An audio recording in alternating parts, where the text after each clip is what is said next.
for sticking around. I know it's been a lot of papers today. I'll try to keep it light. This is with Ernest Wu at Princeton and Soma at Yale. There we go. So we're worried about monopoly power in data markets. Lots of people are worried about monopoly power in data markets. And there's good reason to, because typically the data seller has slightly different data than anyone else. So they've got a monopoly over their exact data. And so this could allow them to extract consumer surplus, but it also gives them incentives to go discover data, right? So exactly the same surplus that we think of as a loss of, for consumers, creates incentives to go discover new data systems. But it's not so clear, actually, that even if they are a monopolist over their data, and even if nobody has any data that could compete with it, that they could make the most of this monopoly power. And the reason is that data has a durable good aspect to it. Most data still has some relevance tomorrow. Not all data. Some data is incredibly ephemeral, but that's not the kind that we're talking about. Lots of data, like point of interest location. If I give you a latitude and a longitude, are you in Atlanta or are you in New York? Lots of firms buy this kind of data, and it's still pretty, the latitude and longitude of those cities tend to be the same tomorrow. So we're going to use some data, or maybe you're using data to train AI algorithms, right? It's not something that's going to change enormously microsecond from one to another, but it's got this durable good aspect to it. So that's important because then you've got a coast conjecture sort of problem where I would like to sell the data, and I'll sell it to everybody who's willing to pay a high price because I'm a monopolist, so I want a strict quantity. Let's say these guys value it a lot. Right? So I'm going to sell it at a high price just to them. But then tomorrow, I still have the data, right? Because I can sell the data and I can also keep a copy. And so tomorrow I'm like, great, I'm glad you guys really enjoy your data. Now, you guys, would you like some of this data at a slightly lower price? Good. Okay, I'm going to sell it to you. But then I still have the data. And so the next day I go to this group and I'm like, I know you didn't value the data as much as they did or as they did. So would you like it at a little lower price? And I'll get some more. And I'll keep doing this until I've sold many, many copies of it. So the problem with this for the consumers of the data is that data typically has strategic substitutability. The most valuable data is not the stuff that everybody knows, but the stuff that not everybody knows. So the more people who know this data, the less valuable it is, right? My algorithm will be more valuable if it's trained on data that's different from everybody else's algorithm. So now you guys got this data you really wanted that was super valuable to you. You paid a high price for it, and you thought I was going to sell it just to you because you're special, but now I've sold it to them and them and them, and you've lost a lot of your value from it. So in this kind of world, can and should data sellers earn monopoly rents, and in what cases? Okay. So the problem fundamentally is that firms that sell data can't commit to sell only a few copies, and that's going to cause them to earn a little. Why could you not commit to sell only a few copies? Well, technically, I could just sell you guys this data. Then, I could tweak the data a little bit, right? I could recombine a couple of variables and make it have the same information content, but technically be different and sell it on to them. It's pretty hard to contract on data not being similar in any way to any other data. So that's what creates the problem. But there's a solution, which is data could be sold as a subscription. So one of the features of data that makes it different from durable goods monopolies is that I could sell you data with, updates. I could sell you a string of data, a subscription. And that's a tool for firms to help restore their commitment. So when that happens, the firms will profit more and consumers will get higher quality data. Because if I know I'm going to make a lot of rents out of this, I'll invest more upfront in getting good data. Now, that's a great solution as long as you're not financially constrained. So data sellers, a lot of these are small firms. They're just starting up and they don't have unlimited resources. So firms with financial constraints might not do the subscription thing because subscription involves gradual revenue coming over time, and they might want to sell data upfront because cash flows are upfront. So small markets or rapid depreciation will also factor into their decision about whether to sell or offer a subscription because, well, those just make commitment less problematic, right? If you guys don't exist in this market, if you're not interested in this data and only this group has any use for this data, well, then me selling to you later is less problematic. So we'll look at some empirical, we'll set up a model, we'll get some predictions out of it, and we'll look at some empirical evidence from real online data markets where data sellers will choose sales when they have little financing, when data depreciates quickly, and when the market is small, and otherwise they'll do subscriptions. So we'll use the model then to predict some welfare consequences of, what kinds of data market, organizations are better for welfare. So here's the model. There's or a sketch of them. There's a continuum of consumers. There's a continuum of varieties and of goods producing firms. Okay. And the way this model works is that two goods producers are randomly selected to compete in prices. So Bertrand competition, right? We're gonna all the sales, all the business will go to the firm that chooses the lower price. Okay.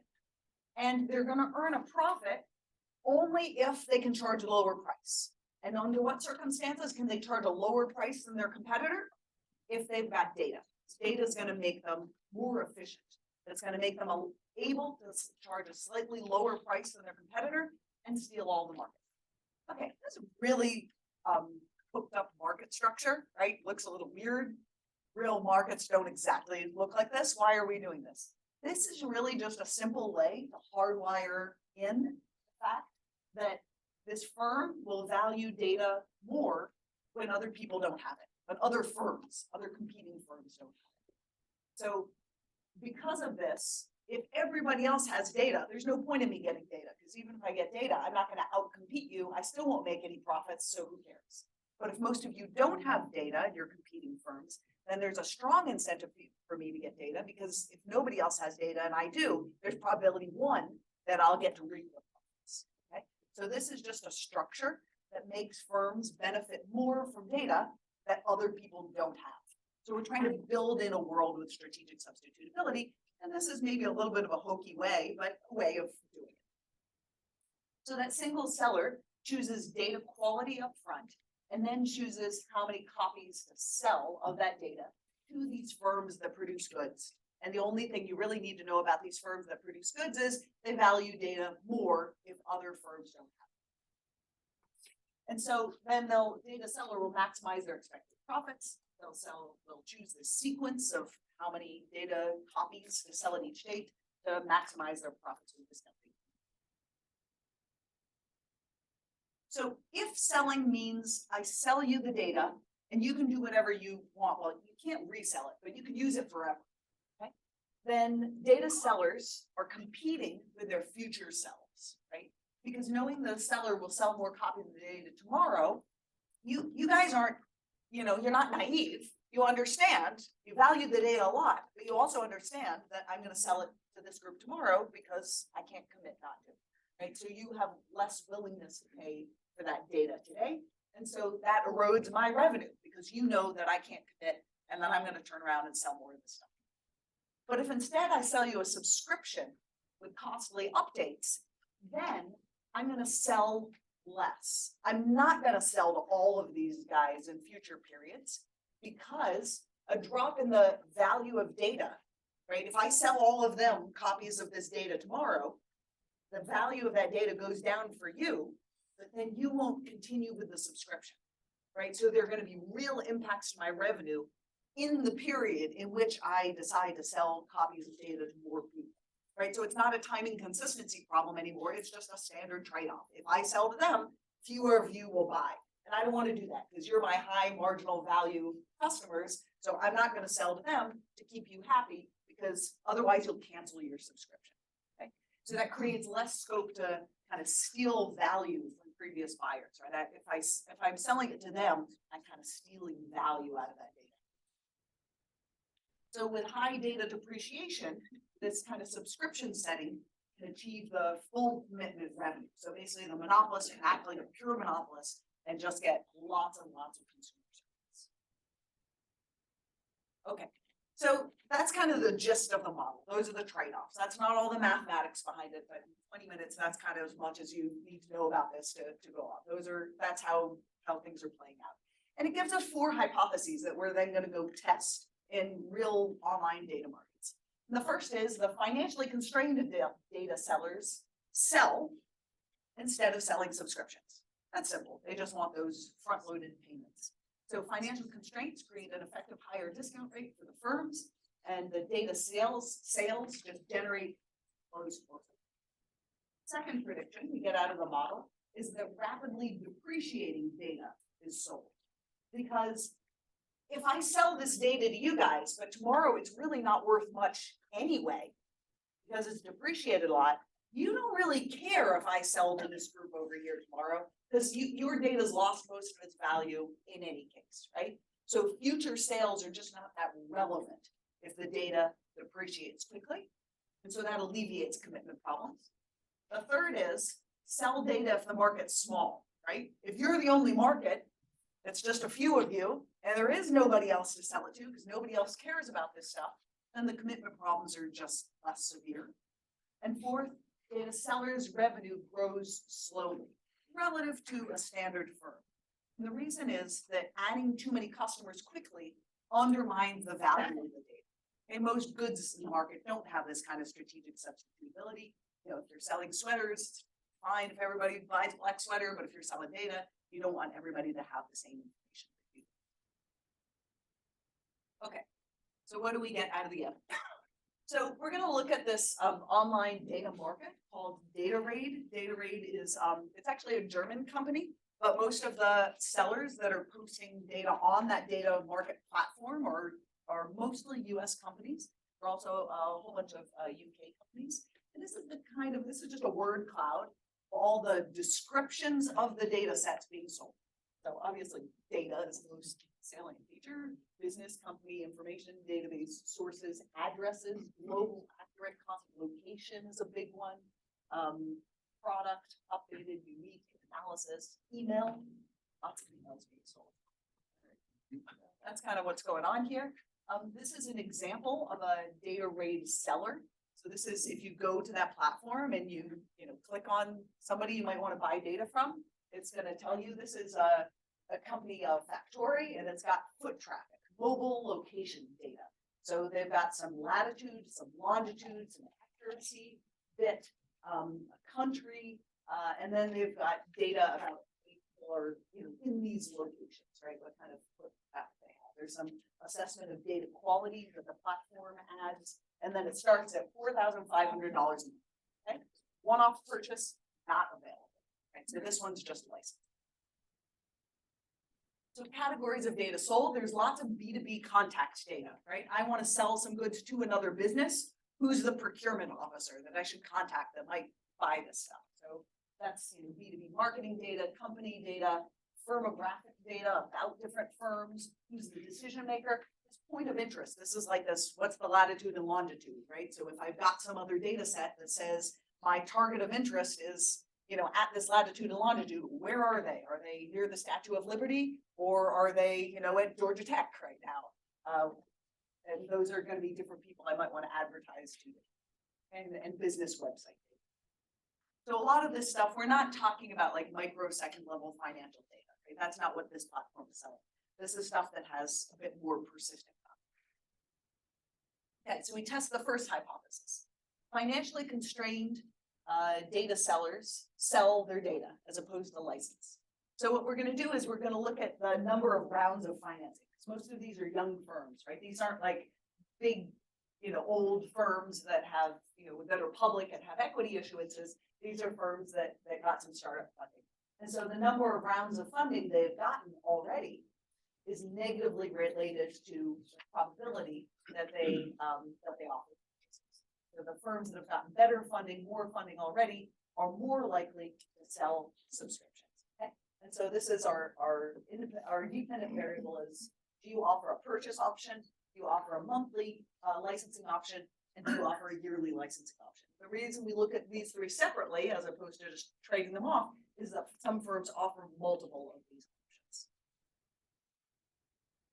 So the magnitude here is that 2 rounds of financing instead of 1 reduces the probability of having a data purchase model 5.2% from the base rate of 46.4%. So that's an 11.2% decline from one to the other. Second, rapidly depreciating data is sold.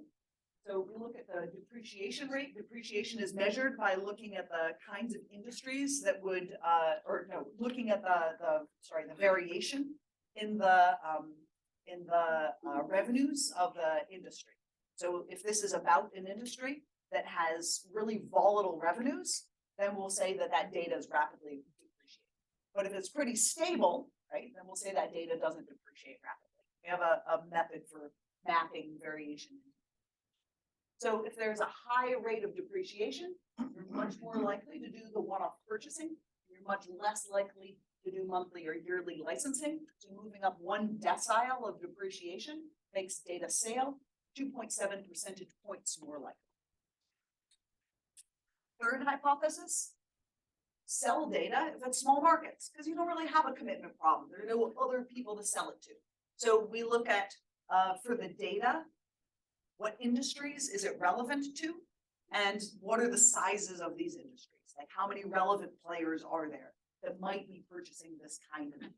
Okay? So if this is data about, B2B sales, but it's for some very small, like very niche industry, that's going to show up as a small market size for that data.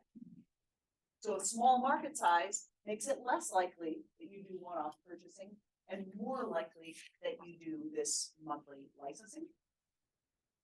So a 10% larger market size is associated with a 1.4 percentage point more monthly licensing.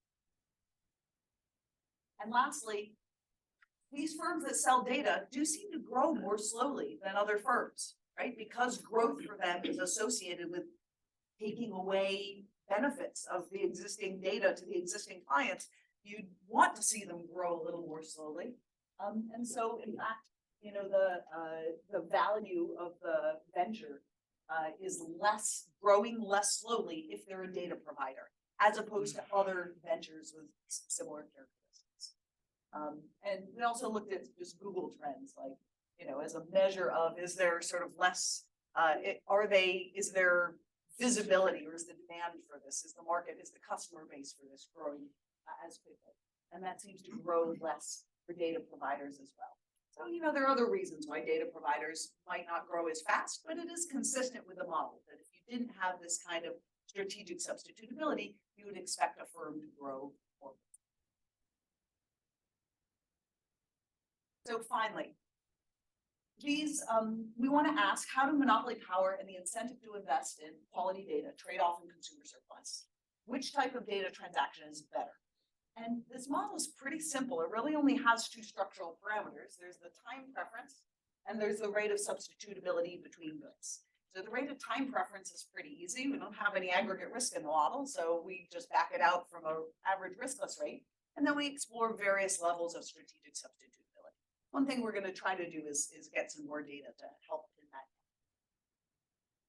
So this is what this looks like for the level of patience implied by riskless rates, by three-month treasury rates. We can look at various elasticities of substitution. Here's what happens to consumer surplus with the data licensing and data sales.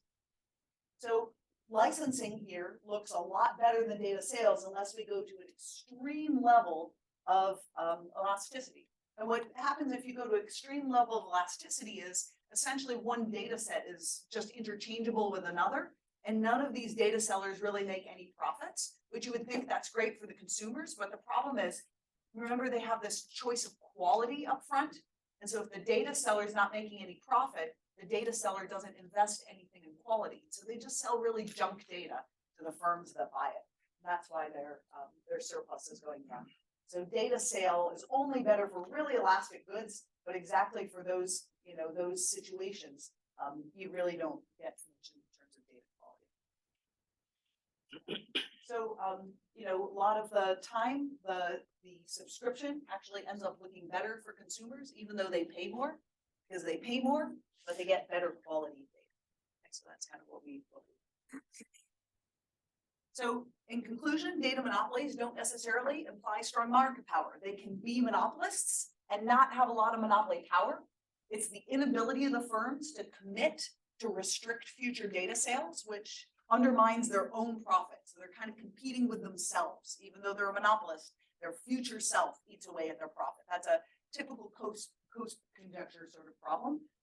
But it shows up here in, there's also a strategic element to this. So it was the fact that firms benefit more from data when other firms don't have the same data that added a new twist to what was going on here.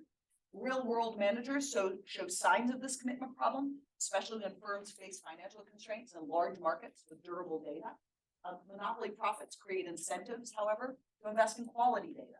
So consumer welfare might be better off with data markets that actually sustain some level of market power to give those data providers incentive to invest in high quality data. And the next steps in this, we're working on getting another data source actually from the Yale University Library, transactions that they've done, that Yale has done with data purchasers in the past to try to find evidence of this declining price.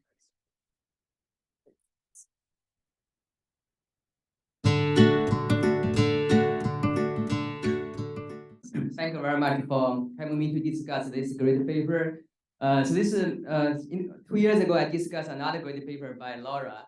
So this is a different paper. So this is always a great pleasure to read and learn from Laura's paper. And then as I discussed in lunch with Laura, I become specialized in discussing her papers. So I think probably you have seen this picture in other occasions. So basically, this is a picture taken from Economist magazine in 2017. The basically said data becomes a very important resource in the new economy. And also in that article, they also mentioned that this new economy also leads to a new monopoly phenomena. And so, and also a lot of debates and in the academia and also among practitioners and the regulators about this kind of how to regulate platform data, how to regulate data sales. So what this paper does is to kind of two things. First of all, to ask the question of how exactly this data economy affects the monopoly power of data vendors, and then by corollary, so how to regulate the data sales. So that's kind of the question asked by the paper. So in fact, there is a literature in finance about the information sales. So this studied by Adamati and Proprietor in 1986. So it's about kind of, you think about Bloomberg selling data, selling information. And the main insight in that model is to identify the information leakage, which is also built in by Laura's current paper. So the idea is when more traders buy information, buy data, and trade on information, and then the price will equity information. So that can leak information to other people who will pay less to buy data.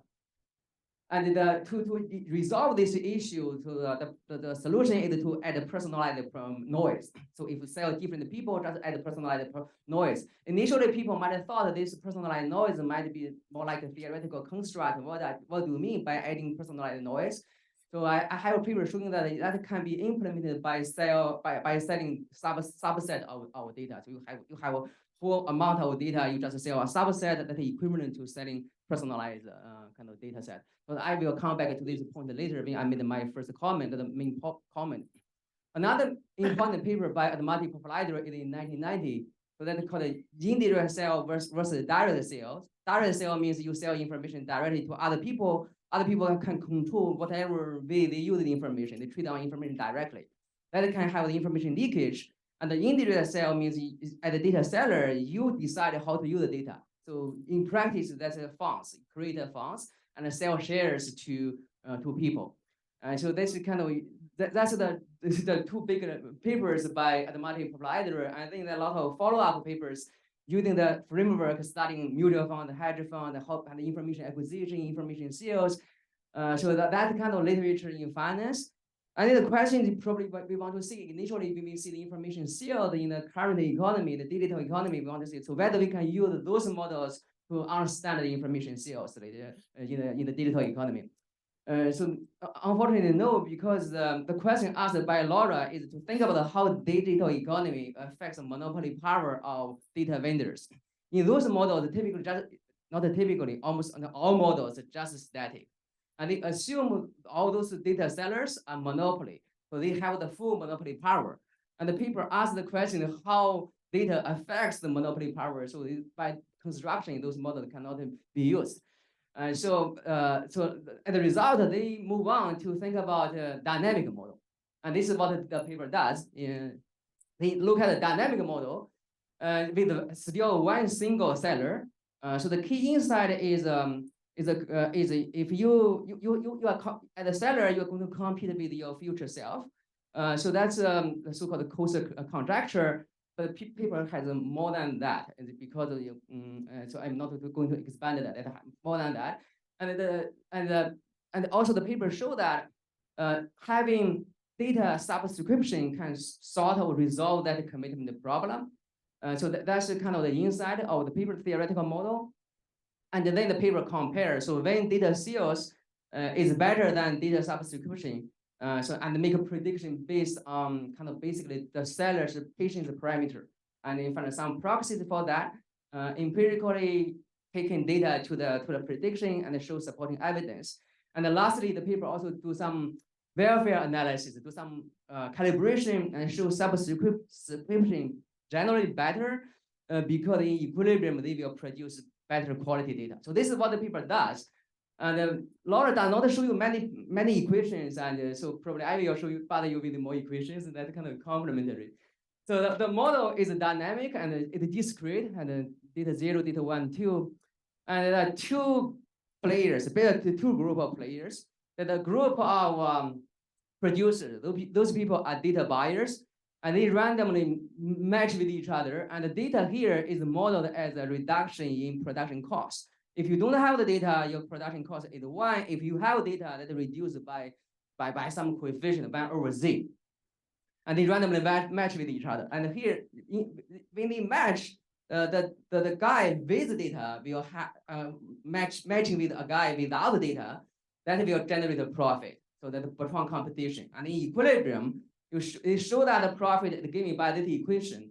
So this N is the number of the mass of buyers. So you can see here the profit is in decreasing N. That's the information leakage. That's a kind of information leakage part. It have more buyers. That's better for the current buyer in terms of profit. Then the one data seller, the data seller at data 0 will determine the quality of the data at a cost. And then each period will determine how many buyers they want to sell the data to. And in the main model, the discount factor is the same across buyer and buyers and the seller. But I think the more interesting part is the different discount factor. The buyers have a discount factor beta, the seller has a discount factor gamma. So that will generate a meaningful trade-off. And then the paper compare 3 settings. The first setting is the commitment setting. So meaning that the seller can determine fully commit to sell only on the period 0 and then not in the future. And you can see here the profit discounted by the beta, which is the buyer's beta. And so that's a profit. So the commitment problem. And then the paper look at the sealed setting, the one-off seal. Sell commitment problem. And then do 2 decisions in each date. The seller will determine how many people to sell. That's a selling function. And then the buyer will think about how much I will pay. So that's that's kind of recursive problem. So the buyer's profit is given by this, and using the beta, which is the buyer's beta, the time patient's parameter. The seller here used his own patient parameter gamma. So on data 0, the data quality will be determined. This is the data, the one-off data sales. And the subscription is, I think, it's an extension of our seal. So with some probability, the data will become useless. So you can think about this probability. Alpha is the usefulness of the data, and the 1 minus alpha is useless, probability useless. When alpha equal to 1, the data become the long run, that will become the one-off seal problem. And when alpha is 0, you buy data today, and in the future, the data will become useless. And that's essentially static problem, the new commitment problem. And then the seller, you see the problem here, will think about you sell to different generations in the future, and use the her own gamma, the time of patient's parameter to determine that. So this is somehow, it's like adding systematic noise over time. So it's you think about the automatic provider is like adding personalized noise across section. So here it's more like adding noise over time. The data will become noisy over time. So this is what the paper does, and then compare the sales versus subscription, assuming the data will become completely useless, and then they make a prediction. So those kind of compare the red versus the blue, and then make predictions, and the paper will test the model. So now I have one main advice and two comments. The first one is advice, and then this is what I really want to see the paper will look like, and then some two clarification comments. The first one is regarding the heterogeneity across the buyers, kind of make the paper, the model tighter, the connection between the model and the empirical is tighter. So specifically, so when comparing sales with the subscription, the paper assumes the data is completely useless over time. This is just assumption. And here, the benefit of subscription is that the full recovery of commitment, there's no commitment problem. But in order to make a meaningful trade-off, the paper will assume different time patience parameters, the beta and the gamma thing. So you, in a sense, you can think about the one-off sale versus the subscription. The meaning is like compare alpha equal 1 and the beta, which is the time patience parameter of buyers, and alpha equals 0 and the gamma. This is the time patience parameter of the seller. So you can sort of compare these two things. But when we think about it here, I think that since subscription is an extension of our sales, and also in the discussion, assume alpha equals 0, I think it probably suggests that alpha can be a choice variable. So for the internal consistency of the theory, if you have symmetric buyers, so what will be the optimal choice of the alpha? So not an assumption about alpha equals 0. And I think probably is still the corner solution is either 0 or 1. But in any sense, there's just one number. You cannot have both cases, and you can in equilibrium can either sell either subscription, cannot have both. You just have one solution. But if you look at the data actually many sellers, many vendors do both. They have a subscription, also have one of sales. So more than the paper also acknowledged that more than 60% of vendors will do both. So in a sense, to me, it's more like a screening problem. So maybe the seller see a lot of different buyers and think about how I can design the pricing schemes to extract the most rents from all those people. I have to consider a price design problem. It's more like a screening problem. And for example, you think about the two types of buyers. They have different betas. The time patience parameter. So the beta H larger than gamma larger than beta L times some distribution. So I assume in equilibrium. So the seller will sell one-off thing to those patience buyers and do subscription with those less patient people. So that's my conjecture. And then paper may kind of compare how those parameters change. We change will match the empirical thing. And then I have two more kind of very quickly, two more comments, mainly clarification thing. The first one is think about how to conceptualize the data. So that in the literature, people talk about how to model data, the data at the inputs, like basically you think about production function, you have capital, you have a labor, now you just add the data there. It's just a kind of very much reduced form.